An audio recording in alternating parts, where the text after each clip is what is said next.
పల్నాడు జిల్లాలో జగన్మోహన్ రెడ్డి కారు కింద పడిపోయి చనిపోయిన సింగయ్యని రోజా అంటుంది అది గ్రాఫిక్స్ అదంతా అది కావాలని కూటమి గవర్నమెంట్ తప్పుడు కేసులు పెట్టి అరెస్టులు చేస్తుందని మాట్లాడుతుంది. దాని మీద చాలా స్పష్టంగా వీడియో ఎవిడెన్స్ కనబడతా ఉంది. సింగయ్య వెళ్తాంటే ముందు వేరే కారు అనుకున్నారు, తర్వాత సీసీ ఫుటేజ్ పరిశీలించిన తర్వాత స్పష్టంగా జగన్మోహన్ రెడ్డి కారు, జగన్మోహన్ రెడ్డి మనిషి. ఇప్పుడు ఏదైనా ఎడిటింగ్ అని చిన్న ఫుడ్ పెట్టగలరు కానీ విజువల్ పెట్టలేదు ఎడిటింగ్ ఇప్పుడు కూడా. ఏంటంటే జరిగిపోయిన నష్టాన్ని భర్తీ చేసుకోవడం కోసం చెప్తున్నారు. వాళ్ళ సొంత కార్యకర్త కారు కింద పడి చనిపోతే కనీసం ఆగి అతని పరిస్థితి ఎలా ఉంది అని తెలుసుకోకుండా పట్టించుకోకుండా వెళ్ళిపోయిన వ్యక్తి జగన్మోహన్ రెడ్డి. అటువంటి వ్యక్తి ఎమ్మెల్యే అనకూడదు. అంటే ఇప్పుడు అంబటి రాంబాబు ఒక మాట అన్నారు, తప్పుడు కేసు పెడితే డ్రైవర్ మీద పెట్టాలి కానీ అందరి మీద కేసు పెడతాం ఏంటి అది అని మాట్లాడుతున్నాం. ఎందుకు డ్రైవర్ తప్పు చేశాడు అనుకోండి, అందులో కూర్చున్నటువంటి వాండలు కూడా బాధ్యత ఉంటదిగా. ఖచ్చితంగా సొంత పార్టీ కార్యకర్త చనిపోయినా పట్టించుకున్నటువంటి నాయకుడు జగన్మోహన్ రెడ్డి. అటువంటి నాయకుడు రాష్ట్రానికి అవసరం లేదు. అంటే పోలీసులు సరైన బందోబస్తు ఇవ్వలేదు అది ఇది అనేది మాట్లాడుతున్నారు. పోలీసులు స్పష్టంగా 14 వాహనాలకేమో పర్మిషన్ ఇచ్చారు. అవి కాకుండా తన బలాన్ని చూపించుకోవాలని చెప్పి ఊరు మొత్తం రాష్ట్రంలో నాయకత్వాలు మొత్తం పిలుచుకొని 100 కార్లు 150 కార్లు తెలితే పోలీసులు మాత్రం ఏం చేయగలుగుతారు? వాళ్ళు ఏదైతే పర్మిషన్ ఇచ్చారో దాని వరకు ఏర్పాటు చేయగలుగుతారు. నువ్వు బలం చూపించుకోవడం కోసం ఓదార్పేత చేయడం నాకు అర్థం కావట్లేదు. ఓదార్పేత అనేది నిజంగా చనిపోయాడు, సంవత్సరం చనిపోయి ఏ సంవత్సరం క్రితం ఎందుకు వెళ్ళావు నువ్వు చనిపోయినప్పుడు?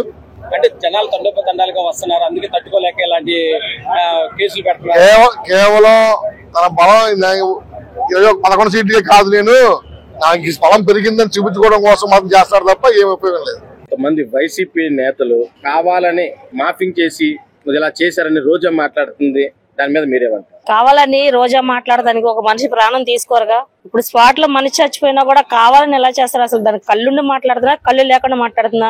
దానికి బుద్ధి జ్ఞానం శాంతం చిప్పుపోయింది. దానికి పోయి అది ఏం మాట్లాడుతుందో దానికి అర్థం కావట్లా. బాగా వైసీపీ అధికారంలో ఉన్నంత కాలము డబ్బులు విచ్చలవిడిగా దోసుకొని పేద ప్రజల సొమ్ము పందికొక్కలా తిరిగి అడ్డంగా బలిసి వాళ్ళ రోజున ఒక మనిషి ప్రాణం పోయినా సరే మానవత్వం లేకుండా నీచంగా మాట్లాడే ఆ నీచాతి కుక్కని చెప్పు తీసుకొని ఆంధ్ర రాష్ట్ర ప్రజలు ఇంకా కొడతారనమాట.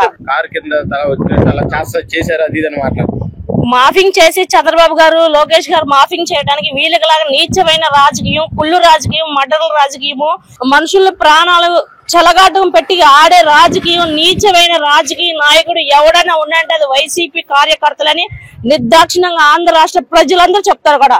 అంటే ఇప్పుడు అంబటి రాంబాబు ఒక మాట అంటే డ్రైవర్ గుద్దాడు కాబట్టి డ్రైవర్ మీద కేసు పెట్టాలి కానీ అందరి మీద జగన్ గారి మీద కావాలని కేసు బనాయిస్తున్నారు అది ఇదని మాట్లాడుతున్నారు.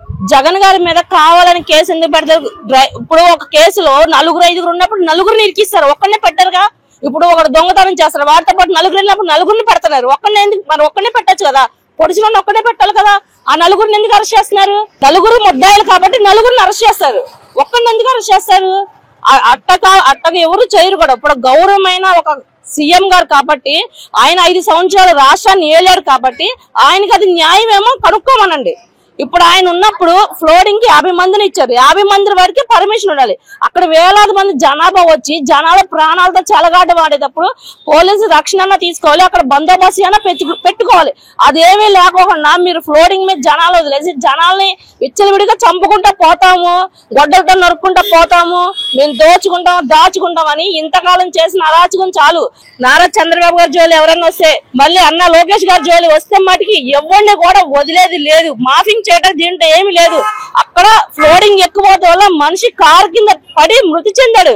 అది కళ్ళు తెలుసుకొని చూడమను. వైసీపీ కార్యకర్తలు ఎవరైతే ఉన్నాడో పెద్ద నాయకులు అని చెప్పుకునే వాళ్ళు అటువంటి దారుణాలు జరగకోకుండా జనాల ప్రాణాలతో చలగాటం ఆడుకోకుండా జాగ్రత్తగా బతకాలి. జగన్మోహన్ రెడ్డికి కొంచెం చెప్పారంట ఇలాగా యాక్సిడెంట్ కార్ కింద పడ్డాడంటే ఆయన పరామర్శించుకోవడం కరెక్టేనంటారు. అసలు ఆయన ఎవరిని పరామర్శించాడండి? ఎక్కడ చావుకి వెళ్ళినా ముఖంలో స్మైల్ ఒకటి ఇస్తాడు.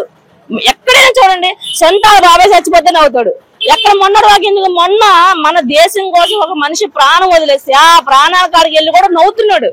అసలు ఎవరికైనా నవ్వొచ్చి ఆ సిచ్యువేషన్. ఇప్పుడు పవన్ కళ్యాణ్ గారు వెళ్ళారు, లోకేష్ గారు వెళ్ళారు, వీళ్ళిద్దరు మొహం చూడండి, ఈయన మొహం చూడండి. ఆయనకి అసలు ఎందుకు నవ్వు వస్తుందో లేకపోతే ఆయన అది అసలు నేనే ఇంకా ఎక్కడ ఎవడెట్టా పోయినా సరే నాకు కుర్చీ కావాలి, ముందర సీట్ కావాలి, అధికారం కావాలి, అదే టార్గెట్ లో ఉంటారు వాళ్ళు. ఇక వేరే టార్గెట్ ఏం లేదు వాళ్ళ జీవితానికి. అది అంటే ఇప్పుడు ఇది నిజంగా మీరు వీడియో చూసే ఉంటారు కదా, అది ఎలా మీకు ఎలా అనిపించింది? వీడియో చూసిన ప్రతి ఒక్కరికి కూడా బాధ అనిపిస్తుంది. ఇవాళ రోజు నా వీడియో చూసిన ప్రతి ఒక్కరికి కూడా ఆ మనిషి ప్రాణం పోయినప్పుడు ఎవరు కూడా ఆ వీడియోని చూసి సమర్థించాడంటే అది అంతకంటే పాపం, అంతకంటే దుర్మార్గం ఇంకోటి ఉండదు. అంటే వైసీపీ అంటున్నారు ఆటోలు తీసుకెళ్లారా, అంబులెన్స్ లో అప్పుడు దాకా ఎందుకు ఉంచారు, అది ఇది అని వాళ్ళు మాట్లాడుతున్నారు. దాని మీద అసలు ఆటోలో తీసుకెళ్తే అంబులెన్స్ లో తీసుకెళ్తే కానీ సీఎం గారు దిగి ఆయన కార్ లో తీసుకెళ్లొచ్చు కదా. ఎంపండి ఆయన కార్లో వెళ్తే అసలు లేట్ ఉండదు కదా, వాళ్ళే తీసుకెళ్లాల్సిన అవసరం ఏముంటది? ఒక మనిషి ప్రాణం కంటే సీఎం ప్రాణాలు ఎవరు తీసారు కదా. అక్కడ ఆయనకి భద్రత ఉంటారు, ఆయన బాడీ గార్డులు వీళ్ళందరూ ఉంటారు, అక్కడ పోలీసు వాళ్ళు ఉంటారు, ఒక రక్షణ అనేది ఉంటది. గురుగారు ఇప్పుడు కూటమి పరిపాలన వచ్చి 1 year అవుతుంది సార్. చంద్రబాబు నాయుడు గారి పరిపాలన ఎట్లా ఉంది? రోడ్లు గానీ, అభివృద్ధి గానీ, సంక్షేమం గానీ? చంద్రబాబు వచ్చిన తర్వాతే రోడ్లు అయినా అభివృద్ధి చెందాలి అంటే ఆయనే ఉండాలి. మరి అతనితో పాటు పవన్ కళ్యాణ్ గారు అలాగే మరి బీజేపీ కలిపి ఉన్నాయి కాబట్టి మన ఆంధ్రప్రదేశ్ ఇప్పుడు పరుగులెడుతుంది. కాబట్టి మరి ఆ ప్రభుత్వం ఉంటేనే ఏదైనా కంపెనీలు రావాలన్నా, ఉద్యోగాలు రావాలన్నా, ఏదైనా అభివృద్ధి చెందాలంటే చంద్రబాబు ఉండాలి. ఇప్పుడు శాంతి భద్రత విషయంలోకి వస్తే గతంతో పోలిస్తే ఇప్పుడు ఎట్లా ఉందండి? ఇప్పుడు బాగా శాంతిగా ఉంది, ఎక్కడ భయపడక్కర్లేదు. ఏ మహిళ కూడా ఒడి మీద తిరిగినా భయపడక్కర్లేదు, ఏ రాత్రి మీద తిరిగినా సరే భయం అనేది లేదు.